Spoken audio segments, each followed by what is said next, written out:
उनसे बात हुई तो वो फैज अली साहब बोले कि एक काम कीजिए ना, मतलब उनसे जब बात हुई कि आप यहाँ कैसे आए हैं, तो 2 मिनट में ही उनको 2 लाइन में ही समझ गए कि इनके अंदर बहुत तेज है। तो बोला कि आप मेरे राजकीय महल में चलिए, आपको जो भी सुविधा होगी हम सारा सुविधा आपको देने का प्रयास करेंगे। आपका खान पान का भी सुविधा देंगे, जो भी अलग से व्यवस्था होगी हम सारा व्यवस्था करेंगे।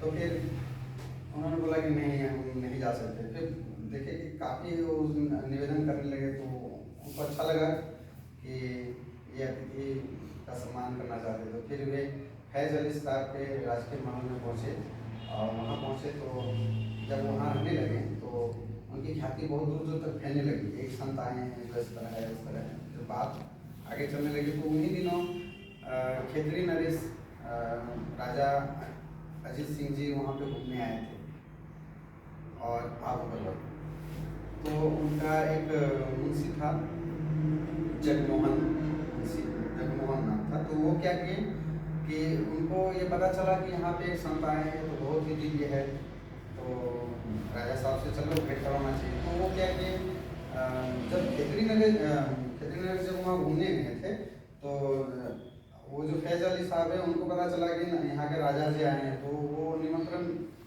भेजे कि आप आइए मेरे यहाँ पे, मेरे घर। और वैसा वो बातें बेटी बताई कि यहाँ पे हमारे संत आए हैं, ऐसे ऐसे हैं।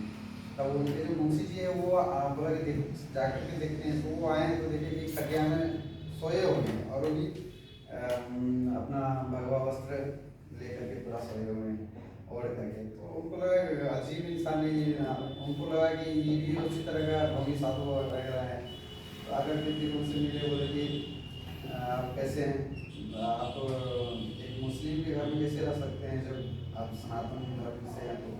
तो बोला कि आपको इसमें ये ऐसा क्यों कह दिया कि हाँ मुस्लिम के घर में नहीं रह सकते हैं। हम तो हर एक प्रभु के हर एक बनाए हुए हर एक तन को पर ब्रह्म मानते हैं, मुस्लिम हिंदू का कोई लेना देना है ही नहीं। तो उनकी बातों से वो ऐसा लगा कि बहुत ही तेज है। तब वो इनसे राजा जी को मिलाना चाहिए। तब वो बोले कि मेरे महाराज जी घूमने आए हैं, आप अगर उनको दर्शन देते तो अच्छा रहता। बोले कि हमको आपके महाराज जी से क्यों मिलना है, हमको ना आपके महाराज जी से कोई आवश्यकता है, ना हमको कोई धन की लालसा है। हमको तो उससे कोई हमको तो उससे कोई उम्मीद नहीं है कि हमको कुछ चाहिए, हम तो नहीं मिल सकते। तब वो बोले कि नहीं नहीं, हमारे राजा साहब भी बहुत ही धर्म प्रवृत्ति के हैं और संतों का हमेशा सम्मान करते हैं। जब बोला कि यदि ऐसी बात है तो ठीक है, हम मिलेंगे। तो एक दिन का समय हुआ 4 जून का, और फिर वो मिलने गए स्वामी विवेकानंद जी। जब वहाँ गए उसके राजमहल में, तो उनके चरण रजों को फिर उसने अपने माथे पे लगाया राजा साहब ने। तब स्वामी विवेकानंद जी बोलते हैं कि आप हमारे चरण रज को अपने माथे पे लगाए, आप हमको प्रणाम किए, कम से कम ये तो पता कर लिए होते कि हम आशीर्वाद देने के लायक भी हैं कि नहीं। तो लेकिन नहीं नहीं, आप ऐसा मत बोलिए, हमको ये शंका था कि कहीं हम आपका पैर छूने के लायक है कि नहीं। तो स्वामी विवेकानंद जी को लगा कि सत्य में ये आदमी अच्छा है, इसे बातें होनी चाहिए। तब फिर राजा रणजीत साहब ने अपनी जीवनी के बारे में बताया कि हमें भी कोई मोह माया नहीं है, आप एक संत है और हम भी संत है, बस मेरे पास राजपाट है, बाकी हम भी इसको त्यागना चाहते हैं, हम भी इसको छोड़ छाड़ के आगे धारण करना चाहते हैं। फिर उसको समझाया कि नहीं, आप छोड़िए नहीं, यहाँ के आपके पास जो भी कुछ है उससे जन कल्याण के लिए लगाइए। बहुत ही यहाँ के शिक्षा को शिक्षित कीजिए, शिक्षा को घर घर तक पहुँचाइए, यही आपकी रिजल्ट होगा कि हम समाज में कुछ दे पाएंगे। वो अलग बात है। फिर वहाँ से मित्रता हुई, और वहाँ पे एक वाक्य घटी थी कि राजा रणजीत साहब ने बोला कि प्रभु तो निराकार है, फिर आप साकार रूप को कैसे पूजित करते हैं, मतलब प्रतिमा को कैसे पूजते हैं। तो उसको उत्तर देने के लिए विशेष कुछ नहीं करना पड़ा। वहीं पे बगल में राजा जी का पुतला लगा हुआ था, ठीक है, पुतला लगा हुआ था। तो बोला कि उस पुतले पर बोला कि इस पुतले पे अगर कोई थूक दे, ऐसा बोले, तो आपको गुस्सा आएगा क्या? और ये कैसे गुस्सा आएगा, मेरे शरीर पे कोई क्यों थूक सकता सकता है, लेकिन ये तो आपको नहीं ठोका जा रहा है, ये तो एक प्रतिमूर्ति है, जबकि आपको चोट लग रहा है। ऐसे ही भगवान को पाने के लिए हम उसको साकार रूप में पूज सकते हैं। जिस तरह से इस पुतले को थूकने पर आपको चोट पहुँचेगी, उसी तरह से भगवान को अगर हम प्रतिमूर्ति के रूप में पूजेंगे तो वो आराधना भगवान तक ही स्वीकार होगा। ठीक है। फिर काफ़ी सारे बातों से प्रभावित हुए तो राजा रणजीत साहब ने ही उस समय 1893 का वर्ष चल रहा था, तो धर्म सम्मेलन आयोजित हुआ था यहाँ पे अमेरिका में। तो राजा रणजीत साहब ने महाराज स्वामी विवेकानंद जी को ये कहा कि आप वहाँ पे धर्म सम्मेलन में जाइए, हमारे भारत की अगुवाई कीजिए। तब स्वामी विवेकानंद जी बोले कि हम वहाँ तो ठीक है चल जाएंगे, कोई दिक्कत नहीं, पर हमारे पास कोई साधन नहीं। बोले कि उसकी चिंता मत कीजिए, इतना भी पैसा लगेगा हम देंगे। और उसका नाम जब नरेंद्र दत्त था तो बोला कि इसीलिए इतने बड़े नाम को मतलब नाम को उसी ने वहाँ पे परिवर्तन किया था कि आपका नाम विवेकानंद होना चाहिए, और तभी से स्वामी विवेकानंद हुआ। नाम भी वही दिए थे, तो विवेक को लेकर।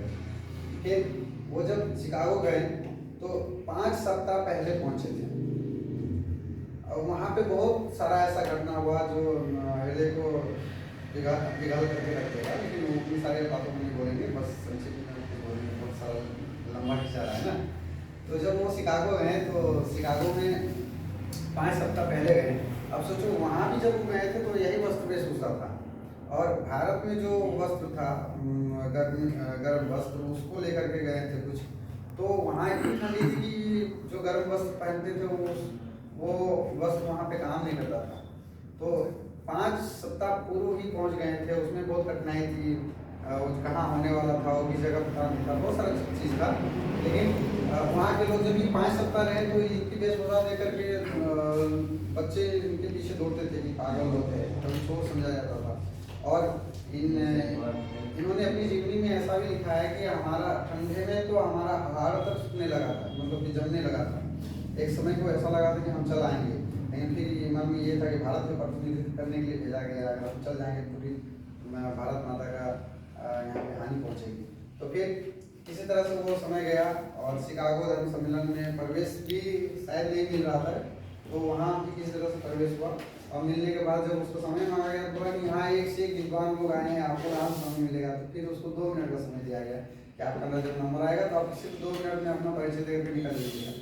जब इनका समय आया, सबसे समय जब आया इनका बोलने का, तब इन्होंने एक ही शब्द में पूरे माहौल में इतना ताली मरवा दिया कि उनको वही बोला है ना, first impression is last impression, है ना।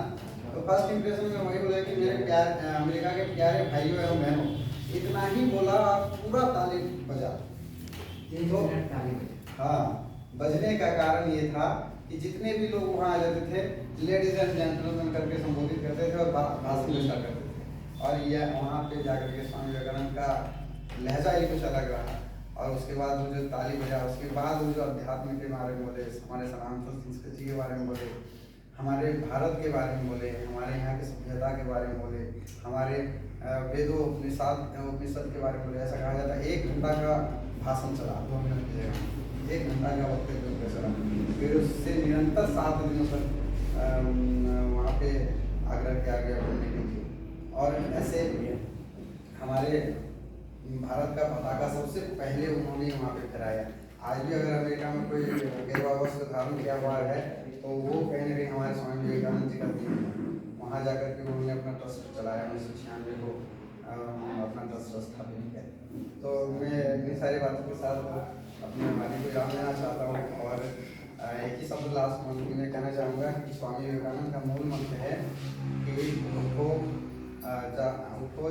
जागो उठो और तब तक चलो जब तक कि लक्ष्य की प्राप्ति न हो। धन्यवाद।